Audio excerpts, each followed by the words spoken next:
Hello and welcome to this video. Today I'm going to go over my 5 top tips. Now, to be honest, everything to do with spreadsheets is a top tip as far as I'm concerned. It's such an amazing piece of software.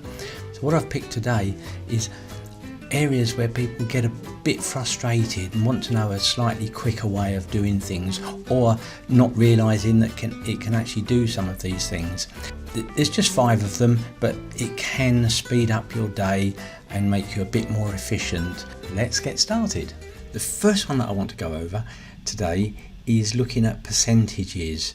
Now, this can be quite frustrating if you've got a set of percentages like this and you just highlight them. And let's just remember that first one is 13% and 49%. If you come up to your Home tab and click the percentage command button there, look what happens. It changes it to 1300% or 4900%. So that's quite frustrating, but there is a nice easy way to do it. So let's do it with this set of data here. First of all, you just need a helper cell, so you can delete this afterwards. You just need to put 1% into a cell, doesn't matter what cell, and then click on that cell, and you need to copy that. So Control C for copy. So now highlight numbers that you would like to turn into the percentage, and then you need to come up to paste, click the bottom half of the paste button and paste special. What we want to do here is multiply.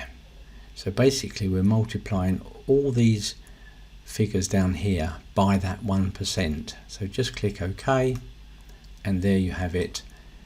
Your percentages or your numbers are turned into percentages, and you've got the correct percentage. So a nice easy tip there. So that's tip number 1. Let's move on to tip number 2. So this next one here is looking at the scenario where you've got addresses or text that's, let's say, separated with a comma, and you don't want this split up into separate columns. You would like this to stay in the cell itself, but you would like to word wrap at every comma. So what we need to do is replace that comma and the space that's after the comma with a word wrap at each point there. So we can do that with a find and replace. So if we highlight the text, I'll highlight the column here, or Control down and press H, and then so what you need to do is put a comma and a space, because that's what we'll want to replace, and we want to replace it with a line break. So you hold Control and press J, and then click Replace All. That's done 10 replacements there. Let's close that. And now let's highlight these rows here and just double click the size handle, and that opens it up. So you can now see that that has word wrapped at every point there was a comma. Okay, the next one is print titles. Now, some of you may have done this anyway, but if I wanted to print these titles here, these headings at the top of every page, if I was printing this out, what you would normally do is go to page layout, click print titles, and then you would say what rows you want to repeat at the top. So you would click into here and then highlight the rows that you want to repeat. If you wanted to repeat columns, you would click into this one and you'd click the columns that you want repeated, either one or as many as you need. That's okay, that works, but there's a slightly quicker way of doing this. What you do is highlight the row or the rows, if you wanted rows, highlight them, or the column, and again, or columns, but if you want both, you just select your first set of rows and then hold your Control key down, and you can click your column or columns as well. But let's say for this example we just want the rows. So you just click the row, and then up here in this name box just type print underscore titles and press enter.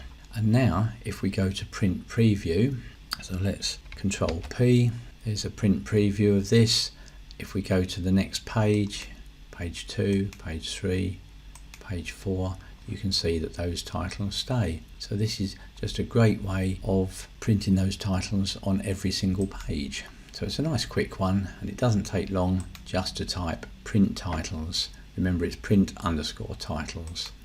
So there's another quick tip for you. This next one might save you a bit of time if you've got lots of data going over to the right hand side. So here we've got lots and lots of data. If I scroll across, we've got 82 days, or day 82. But if I wanted to compare, let's say, day 12 with day 26, you would find that difficult. Now, we could freeze panes at that point.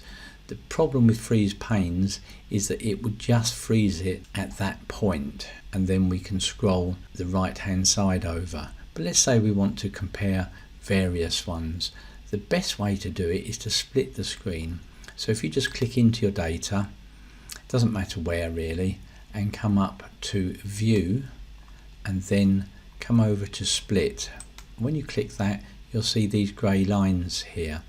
Now, if you hover over the line, you can actually move where you want that split. So if we don't want to split horizontally, you just take it right to the top and it takes it off.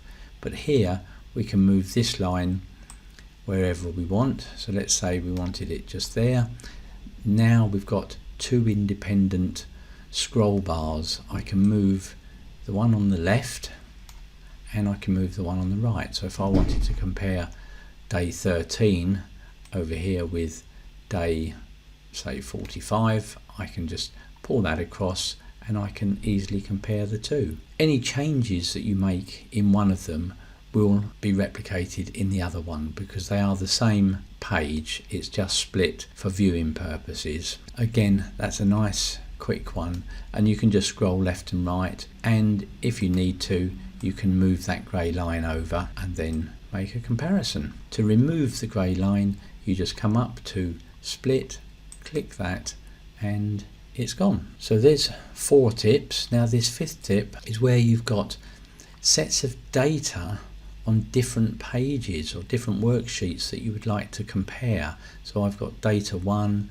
data 2, data 3 and data 4. Now there's a nice way that we can do this. We can do this on one screen, but if you've got multiple screens, then you can do this across from screen to screen. All you do is come up to your View tab and then click New Window, and you don't see a lot happening, but actually that's just opened a replica of that particular spreadsheet. So if I want to compare 2 of these, just hold your Windows key down and press your right arrow, and that would put that one that was activated on the right hand side, and then you can come over here and click this one, and you've now got these side by side. So what we need to do now is come down to the bottom and click data 2 for this one. We're on data 1 for the one on the left, and I can compare the 2 worksheets. But if you want to take that further and compare all 4, then all we do is again come up to View, click New Window. There's a new window, and I'm going to do the same. Click this one, click View and New Window. So I've now got 4 windows open. Now in this view you can arrange these. This will stack all of them, but the best way is to and then hold the Windows key and right arrow and up arrow, and then I can just pick one of these others for this bottom corner, and then I'm going to do the same with this one on the left, Windows and up arrow, and now I can pick this one here, and I've now got 4 of the same spreadsheet. So on the first one I've got data 1, the second one data 2, third one I want data 3, and this one I want data 4. So now I can actually see all of these at the same time, 4 different worksheets all on the same screen. If you've got more than one screen, then you may as well just grab this and take that off to your other screen so that you can actually see it in a much bigger size. So there's your 5 tips for today. Hope that's helped you, and if you did like this video, please give me the thumbs up, and if you don't want to miss any, click that subscribe and the bell so you get notification. So thank you for watching, and look forward to seeing you in the next video.